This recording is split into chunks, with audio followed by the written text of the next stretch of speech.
40 pesaba 15 kilos de más. Estaban todos acá, alrededor de mi cintura. Un amigo me dijo que si quería bajar de peso, además de una buena dieta, tenía que empezar a correr. Y le hice caso.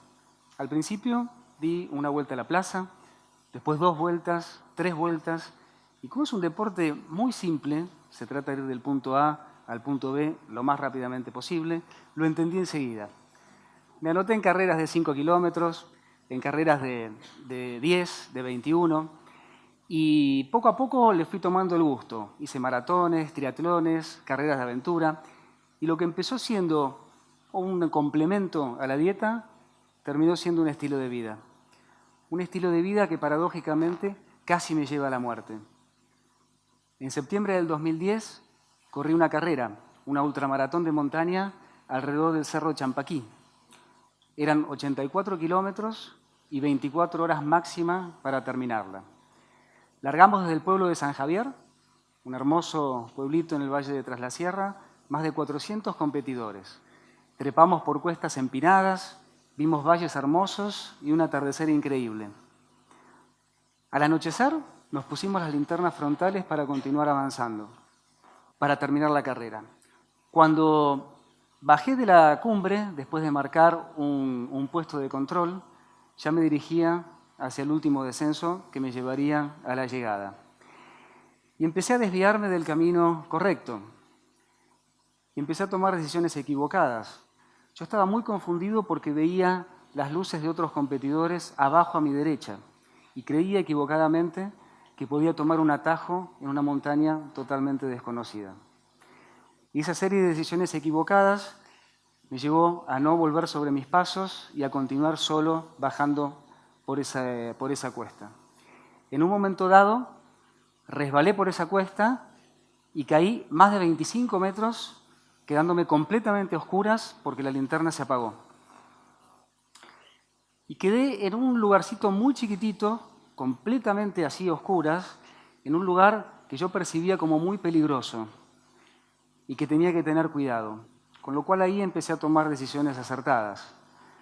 Me puse ropa de abrigo y me dispuse a pasar la noche para comenzar al día siguiente el regreso a lo que creía que debía ser mi regreso a San Javier.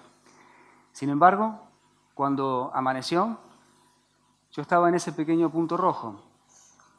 Lo que había detenido mi caída fue una pequeña repisa de 30 centímetros de ancho por 2 metros de largo y había salvado milagrosamente mi vida. A los costados, 100 metros de precipicio. Hacia arriba, una pared vertical.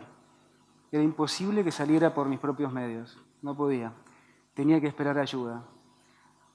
Yo en ese momento no lo sabía, pero tuve que esperar 2 días y 2 noches muy frías, hasta que me rescataron. Quien me rescató fue Felipe, un perro de unos vaquianos que habían salido a buscarme, que oyó los silbatos y el sonido agudo del silbato y de alguna manera les indicó a los vaquianos dónde estaba. Vinieron los bomberos, me arrojaron una soga y pude salir. Estaba ileso y feliz de volver a mis seres queridos y a mis amigos. Así había quedado bastante flaco en ese momento. Tiempo después me empecé a preguntar qué les pasaba a la gente que pasaba por situaciones complicadas.